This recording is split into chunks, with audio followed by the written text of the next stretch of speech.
Today I'm reviewing 2024's Joker Folie. This review will have spoilers both for this movie and the original from 2019. Right out the gate, I'll say that I absolutely loved this movie. I thought that this was a fantastic sequel to the original 2019 Joker, and in its own right I think it stands on its own two feet as this very tragic character study that continues the story of Arthur Fleck. Not only that, but there are aspects to it that I believe are more refined than the original Joker movie, and as such I think that both movies come together as one cohesive story. You could say that they are two distinct sides of the exact same coin. So with that being said, you can imagine my surprise when I saw just how many people were really disappointed by this movie, and not just professional critics, even just general audiences seemed to really revile what Todd Phillips did here.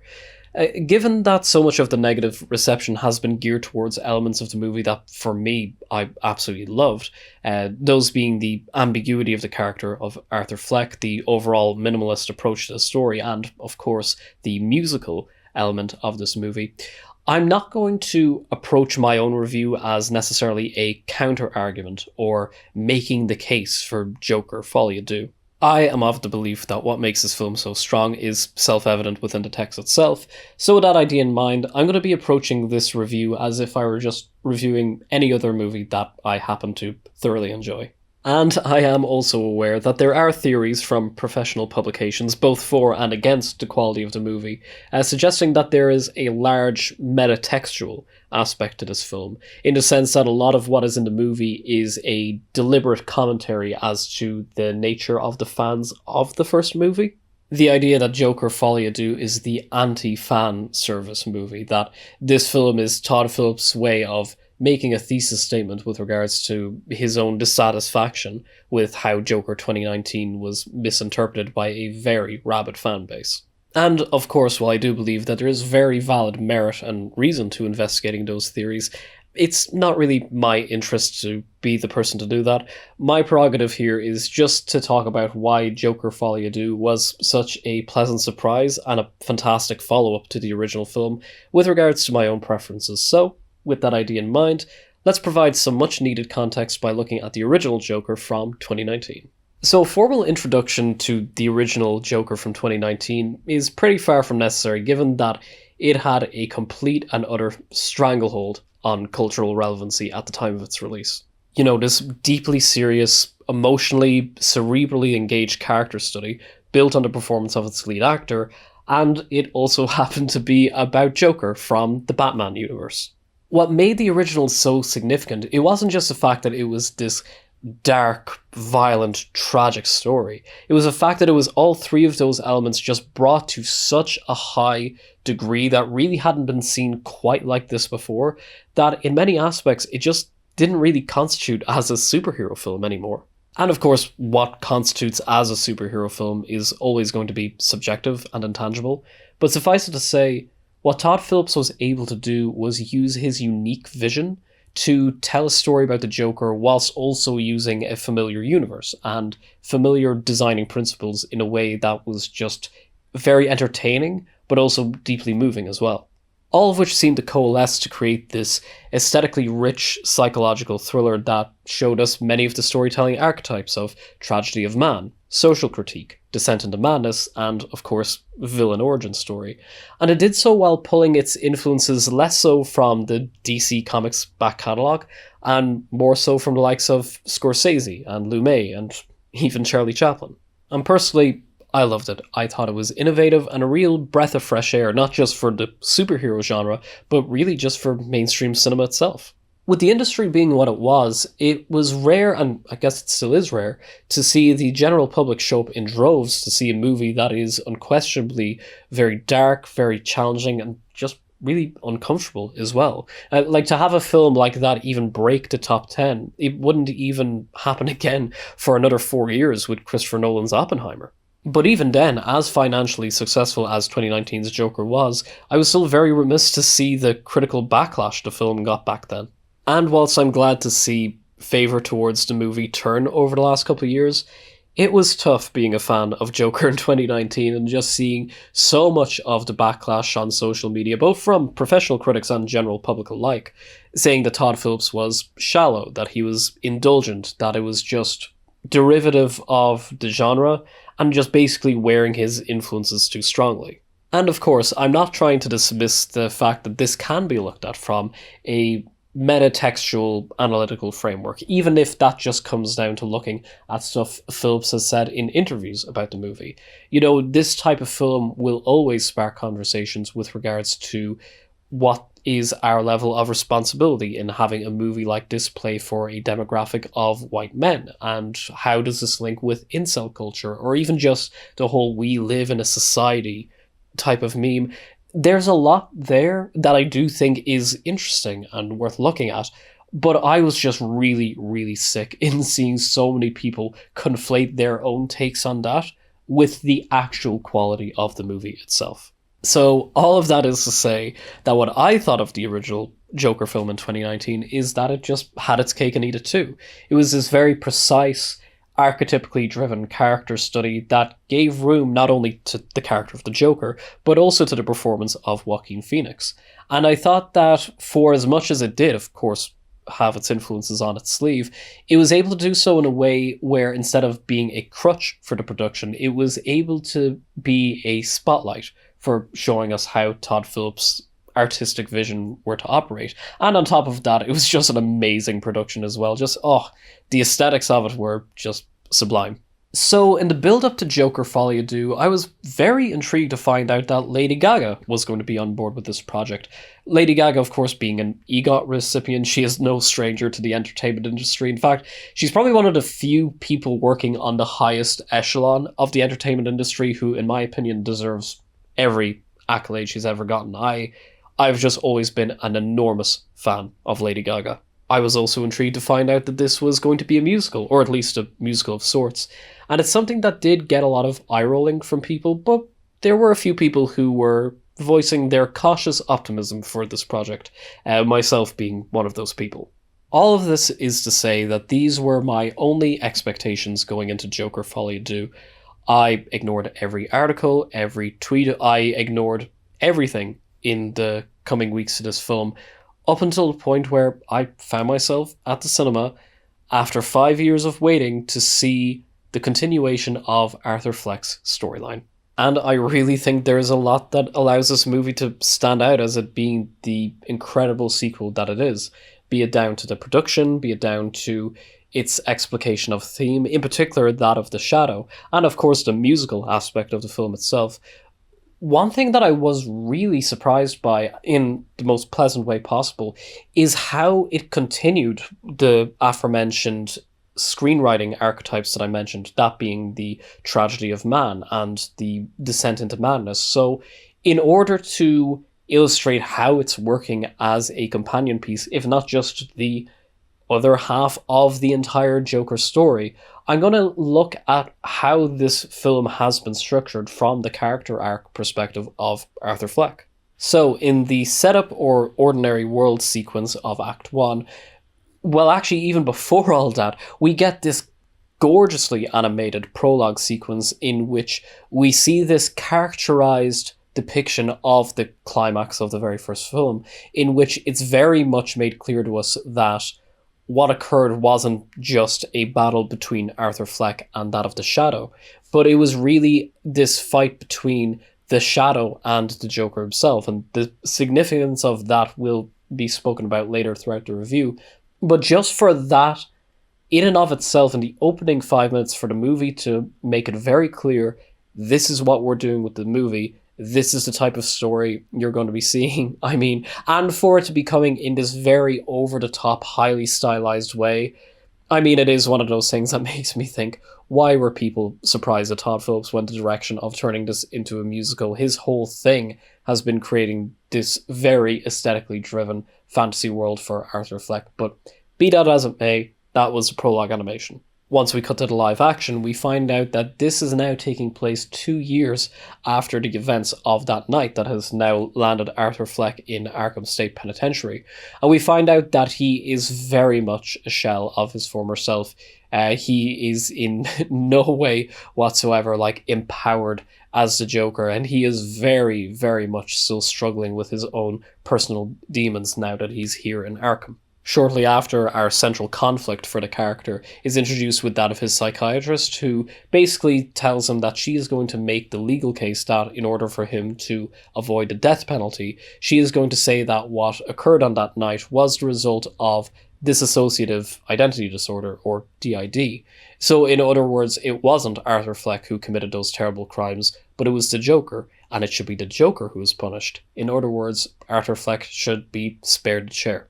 And I think that that's just such a fascinating introduction to the central conflict. It's a fascinating conflict at all, for him to be so empowered by the events of the previous movie. And then, of course, 2 years have passed and everything dies down and he is just back where he began. In fact, he's probably in a much, much worse position as a result for all the terrible crimes that he's committed.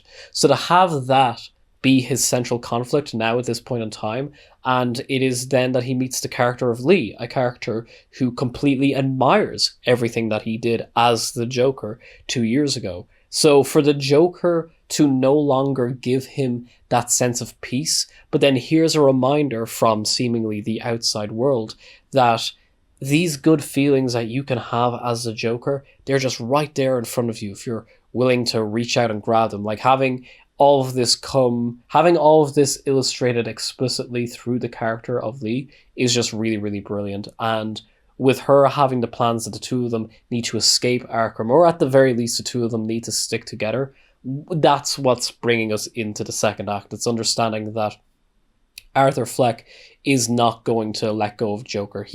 Arthur Fleck is basically going to try to get Joker back in order to get that sense of peace within himself once again. And of course, as the film goes on, we find out to what extent Lee herself has been lying and kind of constructing her own identity in her head, not to mention the constructed identity she has of Arthur Fleck herself. I mean, it goes without saying that this is not a healthy way to view people. Certainly not when you're intentionally getting yourself locked up in Arkham to do all these things, but I digress. The point here is that his need, his desire, his goal is to gain this level of freedom and autonomy and empowerment by being the Joker once more. And given that we've seen how tortured he has been as Arthur Fleck living in, for lack of a better term, the shadow of the Joker for the last 2 years, we really are seeing the archetype of the tragedy of man just being pushed further and further. And it's at this point when I was in the cinema watching this, it really dawned on me that I loved the pacing of this. I loved having this amount of time just to really see the wheels turning in his head and to see these little moments of joy and peace and serenity that befall him when he is slipping back into his persona of the Joker. And indeed, it is this sense of space that is just so important for a movie like this, because this is what I was talking about when I say that the story truly is minimal. There's a lot of kind of fine details and a lot of this had to happen for this had to happen, but by and large, the real meat of this movie is the trial scene and everything leading up to the numerous trial scenes that happen, in which Arthur himself and his defense and the plaintiffs are all in this battle, making the case as to, okay, so how much of this was Arthur? How much of this was the Joker? How much of this is because of his childhood trauma? How much of this is because of his personal autonomy? And we see Arthur getting continuously pushed and pushed and pushed, because for him to accept the fact that it was he himself who did these horrible things, that would then destroy basically everything that he's been working for, which is this deliberately created mask of the Joker for him to wear that just gives him so much of a powerful feeling. And again, having the character of Lee, who herself is basing all of her admiration on what is just literally a mask, what is just on a television screen, you can understand that it's almost like an implosion. It's just everything is just collapsing and collapsing unto himself. This, of course, brings us to the midpoint of the movie, in which, even though you can see it coming, you still weren't necessarily sure if it was going to come as explicitly as it did, and what ends up happening is Arthur Fleck admits, "This was me. I'm the person responsible for these acts. It wasn't the Joker. I am the person who did it. And even the way that that is just illustrated in the moment, it's so brilliant. Like him talking to the jury, like sitting on the stool, still like doing the kind of whole Joker body language, like with the cigarette hanging out of his mouth, but then delivering this very personal, very earnest confession of, no, these terrible things, I am the person responsible for that. You know, kind of, again, using the mask of the Joker in order for him to be as honest as he can. It's a great way of showing how he is in so many ways being led by his childhood trauma, because like hiding behind the mask to do the thing that's dangerous is such a childlike thing to do. It's basically a child covering their face and doing something like that. It's a brilliant midpoint that I think really pays off with the subsequent consequences of his actions. And of course, as with any midpoint in a 3-act film, he really does pay the price after the midpoint, in the sense that not only is he pretty much guaranteed to be getting the chair at this point, he also loses Lee. He loses this external validation for him being the person he is. More to the point, the prison guards end up murdering a fellow inmate whom he was quite friendly towards, and with that coming as a direct response for his own combativeness against the prison guards themselves, he is inevitably going to feel a deep sense of shame and responsibility for yet another person being killed. And have all this also happening on the heels of his cross-examination of Puddles really getting under his skin and really seeing the true, authentic Arthur coming out in that moment. He is at his absolute wit's end at this point. Like, he is truly losing his grasp on reality itself. And of course, at this point, the frequency of the fantastical musical elements are just becoming more and more and more intense. All of this culminates in the climactic sequence of the entire film, which I will talk a little bit more in depth when I talk about the themes and the shadow. We see that a car bomb goes off and it offers Arthur Fleck the opportunity to escape altogether, right as it's being announced that he is guilty and he'll be getting the chair. As if it being a gift from God, he is given this opportunity to just leave all of it behind and to adopt the persona of the Joker once again, so he can have that sense of freedom. And it is the only sequence out of the entire film in which Arthur Fleck is outside of either jail or a courtroom. It's all done in this long take format as well. I said I wouldn't talk about production, but I was just really crazy about this sequence. But bringing it back to the character arc, we see that he runs away from that. It's not even a full 90 seconds of him like being at peace and kind of gathering his bearings with where he is before he says, nope, I don't want any of that, gets out of the car, runs away, and just assigns himself to walking down the street slowly, knowing that at any point he's going to be apprehended by the police. In other words, he has really come full circle. This is 100% towards the middle part of the third act now, with our character understanding, having this much growth, whether you want to call it growth or you want to call it being weaned down within an inch of your life is to your own discretion. Nonetheless, our character having this enormous transformation to the point where Arthur Fleck can no longer be empowered by the Joker anymore.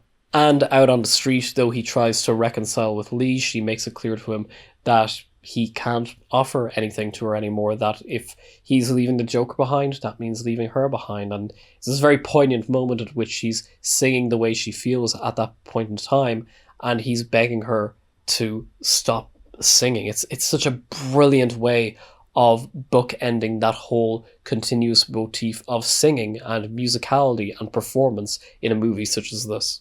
And of course, all this brings us to the final sequence of the film, and something that I was really floored by when I saw it in the cinema, and it really has not left my head ever since. It was just so well done.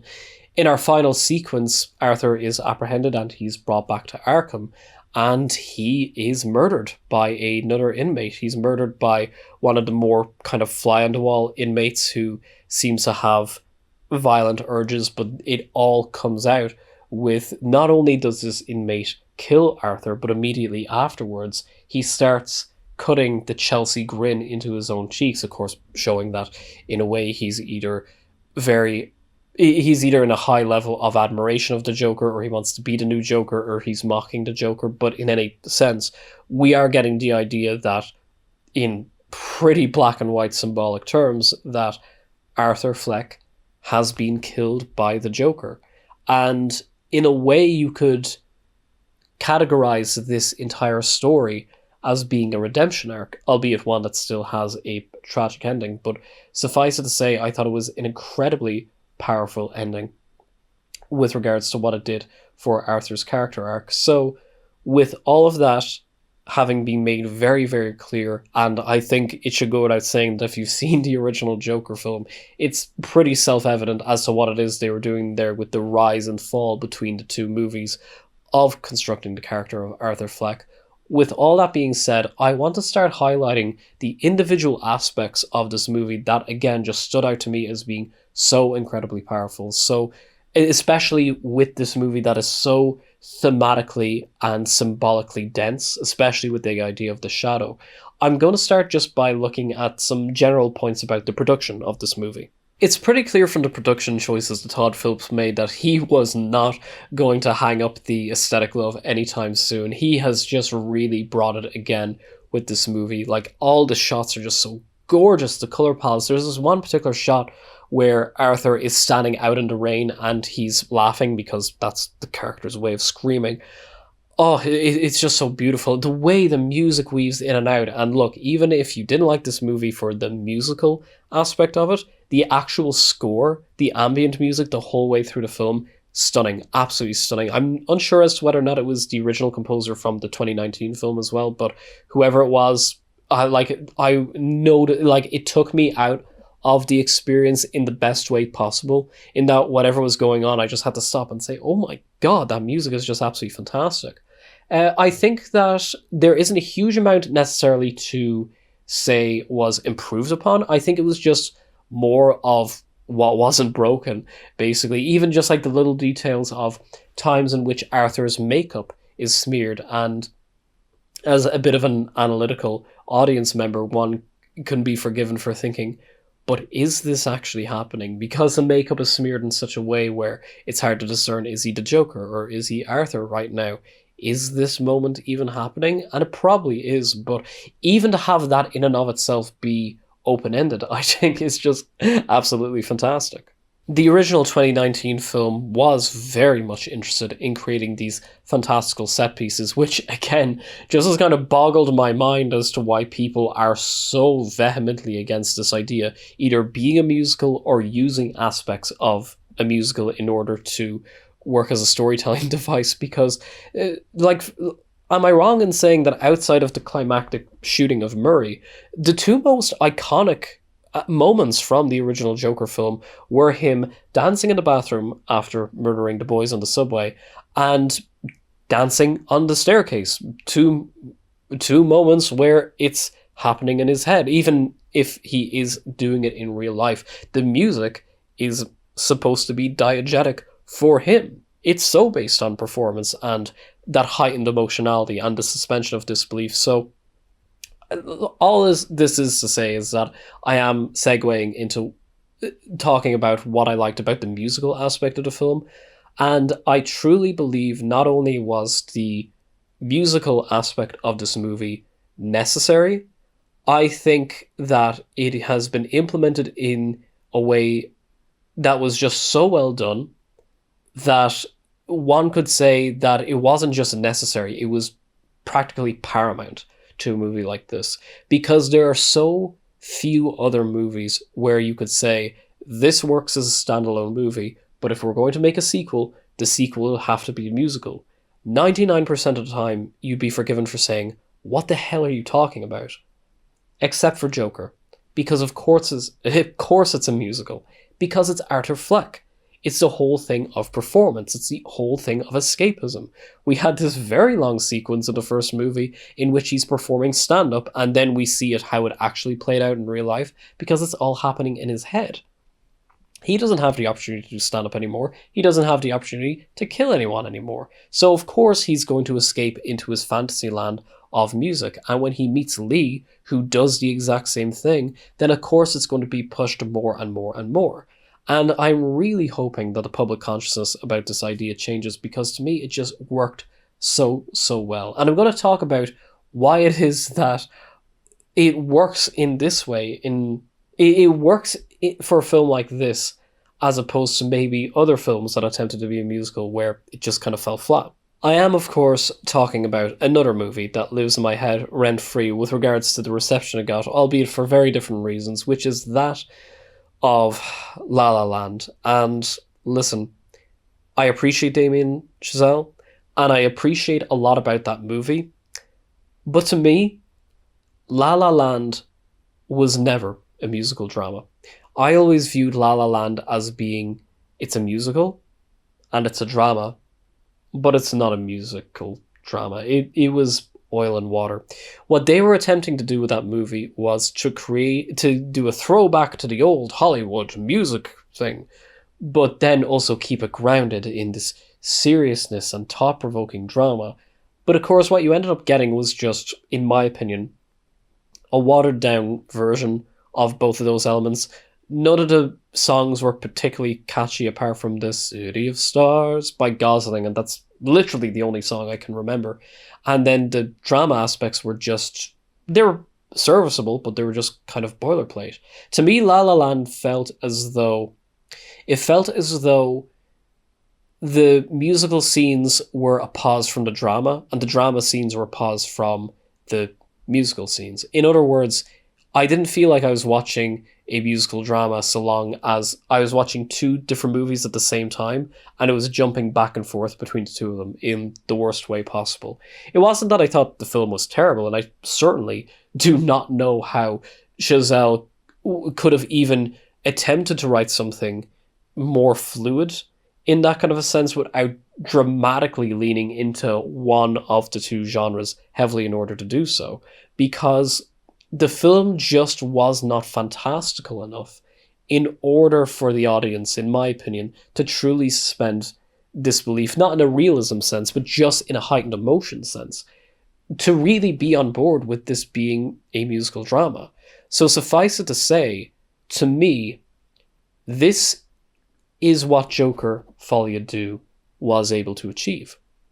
To me, Joker Folie Deux, you'll forgive me for being a bit cheesy, but I swear, when I watched this movie for the first time, and it was the jail cell scene between Lee and Arthur when they have sex, the thing that came to my mind is that you, for all intents and purposes, could have subtitled the movie as being called Joker La La Land.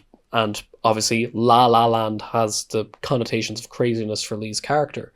But it really did feel like that. It felt like what allowed Joker Folie Deux to work as a musical was the fact that all those musical sequences were organic. Anytime singing happened in this movie, it was for a purpose. It was because we were either getting this very heightened emotion from Arthur, or from Lee, or maybe even from both of them. It works. And it works as to why we would get these introspective hallucinations as to the singing sequences from both characters, because they're two characters whom we know slip into fantasy as an escape. That has been the entire foundation for Joker Folie Deux being a musical has been set up from the 2019 film. It's not coming out of nowhere. It's not like suddenly this is going to be a stoner comedy, or suddenly it's actually going to be a mockumentary. It's, to whatever degree you can say it is a musical will of course be subjective. I said that at the beginning, but I just genuinely feel sorry for people who think that they've been let down by this movie because it did something which to them seemed to come completely out of left field. But for me, it feels like the perfect logical conclusion for a mentally disturbed, disassociated person who slips into fantasies. Oh, but also his whole persona is that of a Hollywood performer. I don't want to go in circles more than I already have. The musical element of this movie was just perfect for me personally. I'm going to speak now about the general themes of the film before I get into the real meat and potatoes with this review from an analytical standpoint, which is that of the shadow. But to make some points about the general themes of the film, one kind of label that was thrown around with the 2019 film that I disagreed with, and I definitely disagree with it here, is the idea of the films being nihilist. And again, maybe this is something that you could split hairs over, but to me, the original 2019 Joker was not a nihilist film. I think it displayed a nihilist perspective from Arthur Fleck, but I don't think that Todd Phillips is a nihilist, or I don't think that the film in and of itself as an entire package is a nihilist. I think, if anything, the film has to have this framework of tragedy and ethics and sorrow in order for us, in the same way that you need a light at the end of the tunnel just to see how dark the tunnel itself is. That's what I felt was achieved with the first movie, and I really thought it was achieved here as well, particularly with the ending, in that Arthur Fleck is a character who, from basically beginning to end, even though he went about it in wrong ways, from beginning to end, he was a character seeking light. He was not a character seeking darkness, he was a character seeking light. Again, it's why so much of this movie involves singing. This is a character looking for the light. So in that sense, I don't think that the film leaned into nihilism in any... I didn't think it with the first one, and with this second one, I don't want to hear people say that this was just more nihilist schlock from Phillips. It's like, come on, you wouldn't be able to present a story in this kind of way unless you had those sentiments to begin with. And maybe there's an argument to be made that he uses irony, but to me, again, what made the original film, and indeed this one as well, what made both of those such a breath of fresh air was the fact that I didn't feel like I was getting an ironic movie, at least not in the sense of the ultra fan service wink at the camera irony, we're aware of what we're doing kind of rubbish. It was able to use irony in a sense of just creating a dichotomy between the fantastical, joyful elements of the old Hollywood kitsch next to the very graphic, very dark depictions of a person with a mental disorder. Generally speaking, I think that the film works very well as creating this emotionally evocative illustration of a character at odds with himself. At odds with himself, and of course at odds with the society surrounding him. I didn't go too deep into it when I was giving the plot synopsis because I wanted to save it for afterwards, but like the characters of the cops, for instance, just do such an amazing job of making this clear. I mean, here you have the powers that be using Arthur the whole way through the movie as a source for entertainment. I mean, it's pretty much as blunt of symbolism as you can get, in a good way, in the sense that Phillips was really, really committed to the idea of showing how the world is against Arthur, and just the ways in which he's manipulated, that of course he would seek something like the Joker as emotional refuge. Joker's power comes from attention. It comes in the sense of comfort he gets from making people happy. So you can understand then how a character like Lee comes into the fray, and subsequently the mental torment that he'll go through when she is then registered as being a liar or as being a usurper or traitor to the idea of Joker. Which is so interesting given the fact that, of course, that is then coinciding with the idea of, as just a character in and of herself, not as a symbol, she is just so interested in Arthur because he is the Joker as well. I think that there is a great parallel the film made between the character of Lee and the character of his mother, in which, we find out that the mother, she wanted Arthur to bring joy into the world. That was the comforting lie he was told as a child, was that you exist to bring joy into the world. Like even in the courtroom, to get it made that explicit, this was the lie he was told as a kid. You are supposed to bring joy into the world. So of course a character like Lee is going to be a perfect parallel for that sentiment. And then, of course, I have the subsequent downfall of Arthur Fleck not only being the Joker with regards to the external violence, but then the appraisal of Joker to do with the character of Lee, and of course the character of his mother as well in the first film. And this is exactly what I was getting at when I was saying earlier in the review that it's why I very much view Joker Folie à Deux as being a mythological tragedy. You have Lee, who works as a symbol for the mother figure, as well as an angel of death. And then you have the character of Joker himself working as basically a noose for Arthur Fleck.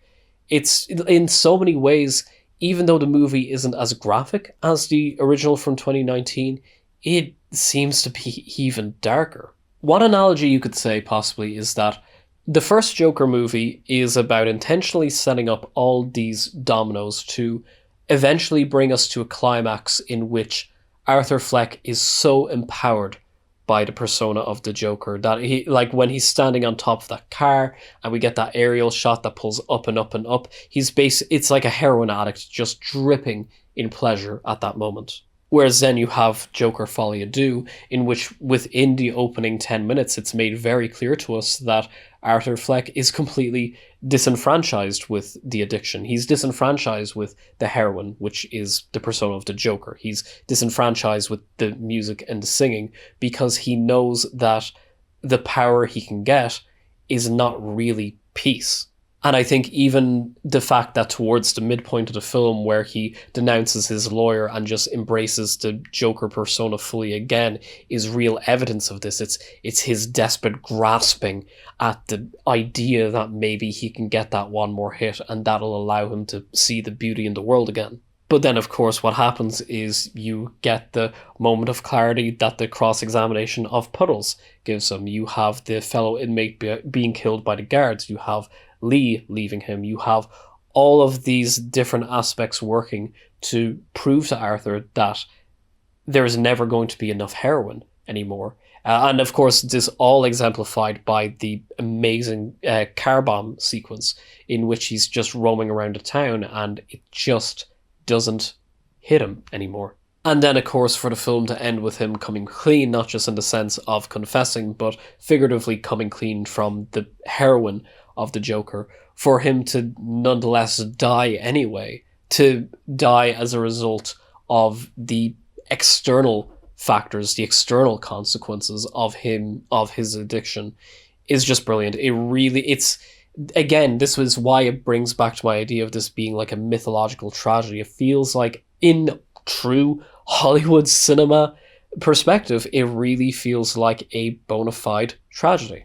So with all this in mind, that brings me to the final part of the review, which is me focusing on the theme of the shadow, which once again was introduced to us in the beginning segment of the film, the prologue animation, in which rather than seeing Arthur fight with the Joker, we see the shadow of Arthur fight with the Joker, which is just so compelling. Because rather than this being a dichotomy of Arthur versus this other version of himself, it's a trichotomy between Arthur, the trauma, and Joker. And of course, whilst this was introduced in the first film, even without the prologue animation, it's so well depicted throughout the entirety of the film. You know, to the point where if it wasn't for marketing, you really could have called this film The Death of Arthur, or you could have even called it Arthur. If the first part of this overall story was called Joker, the second part is called Arthur. Maybe you could have even called it The Shadow as well if you wanted. I think it's just absolutely fantastic because what it's telling the audience from the get-go is that Folie à Deux is not a reference to the duality between him and the character of Harley. It's not even between himself and the Joker. It's between his trauma and the Joker, and Arthur himself at this point not even being part of the equation. And so to have the character of Lee work as a siren in this regard is just brilliant. It's really brilliant. I mean, the fact that Joker gains his power from the attention given to him, and Lee then acting as the lighthouse, just lulling him in again and again and again, only for that to be his downfall. And again, we cut back to the fantasy of him bleeding and Lee holding the gun on a stage in front of an audience that we don't see. I mean, look, these things are subjective as to whether or not you like a film, you don't like a film, whatever, but you can't tell me that this movie wasn't being clear or that the movie was messy. From my point of view, Joker Folie Deux was even more precise than the predecessor. And now we're at the point where I can really talk about the penultimate scene of the entire film, the penultimate sequence in which, oh, and it's all done in one long take as well, and it's so deserved. It doesn't feel like they were doing this to show off. It just works so organically for this all to be, for his one little semblance of outside world freedom and his one last chance to be the Joker just feeling completely null and worthless. The fact that he's walking down the street in a daze after the bomb goes off, and we see who else but a dressed up perfect representation of him as the Joker from the events 2 years ago, who is then literally leading him away from the external danger. And after he gets out of the car and he starts running away completely at his wit's end, not, like Joker doesn't work anymore and I'm just about to get rid of the shadow, but then all these things are going on. What do I do? What do I do? What do I do? And he's just running and running. And in the background in shallow focus, we can see him being chased by the Joker. This movie is perfect. I love this movie so much. I feel so sorry for people who don't love this movie as much as me. I just think the way it illustrated it, they did it like a creme brulee in the sense that if you go too heavy or you go too light, it's not going to work with regards to how thickly you're laying on the text relative to the subtext as well. Oh God, I just loved it. I just absolutely loved that sequence from beginning to end. And then, of course, the final sequence, which bookends the entire 2-movie-long character arc for Arthur Fleck. And indeed, the fact that it even begins as an inmate telling a joke, and the way jokes have been a central motif, if not just plot element for the entirety of the 2-film story, for it to come as a joke and then the punchline just really taking the air out of you at that moment, and the inmate transforming himself into the Joker, you really kind of think that this trichotomy between Joker and the Shadow and Arthur Fleck has a bit of a rock, paper, scissors going on. You know, to what degree was the Joker sneaking up behind Arthur Fleck, and then the Shadow behind the Joker, and then Arthur behind the Shadow. I can, from a particular standpoint, have a certain amount of understanding for people thinking maybe it was a bit too ambiguous. I get that. But to say that it was messy, or to say that it wasn't thought out, or to even go near the idea that it wasn't necessary for this story to happen, or we didn't learn anything new, if that's your perspective, I will leave it to you. But I suppose, rather than just shooting it down, if you've made it this far into the review and you've just disagreed with everything I've been saying, I would love to hear your perspective on this, because to me, I think this was just as perfect of a sequel we could have gotten to the original Joker, and it's a sequel that I'm very much glad exists. It's a sequel that really gets at what the first film was from beginning to end in and of itself, which was a tragedy, the tragedy of Arthur Fleck. And again, that could be another title for this entire 2-film story universe, calling the entire thing The Tragedy of Arthur Fleck, or The Tragedy of the Joker.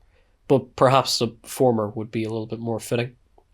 This might seem like a bit of a strange comparison, and I promise it's not just because it's also a superhero film, but it does bring to mind one of my, growing up during my formative years, what would have been an all-time favourite film, which was Spider-Man 2, the second Tobey Maguire film, in which it seems to be a response to the original of saying, okay, we understand for the external reasons why this person is Spider-Man, but on a more internal level, on a more deeply introspective level, why is this person Spider-Man?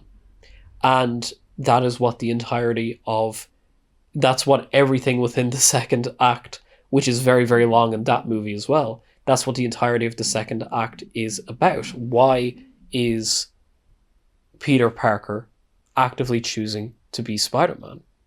So I honestly can't see a dismissal of Joker Folie Deux as being, what was the point of that happening if we weren't getting anything new necessarily?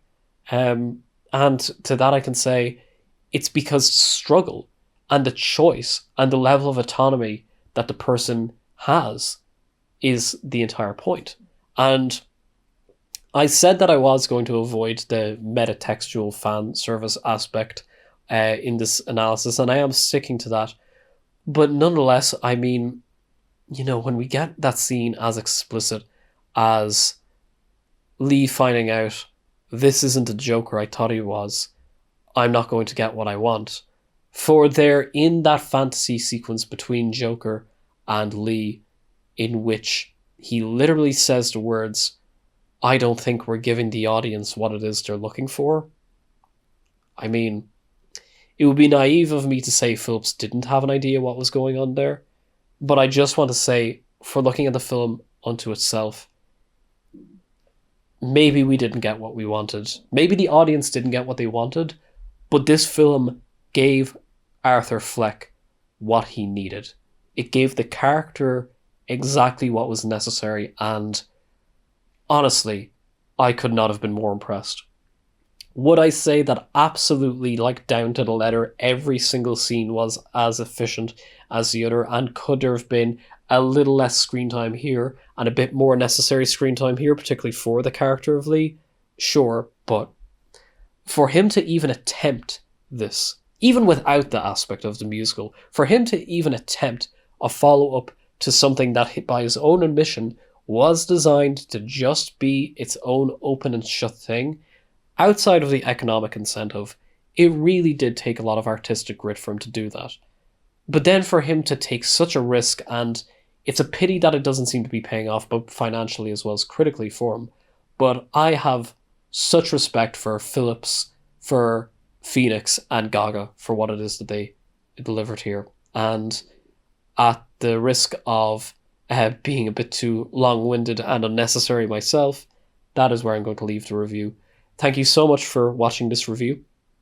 Whether you're one of my patrons or you're just supporting me here on YouTube, thank you so much for taking a chance on my channel and giving me your attention for as long as you have. And that's pretty much where I'm going to leave it for today. So thanks for watching.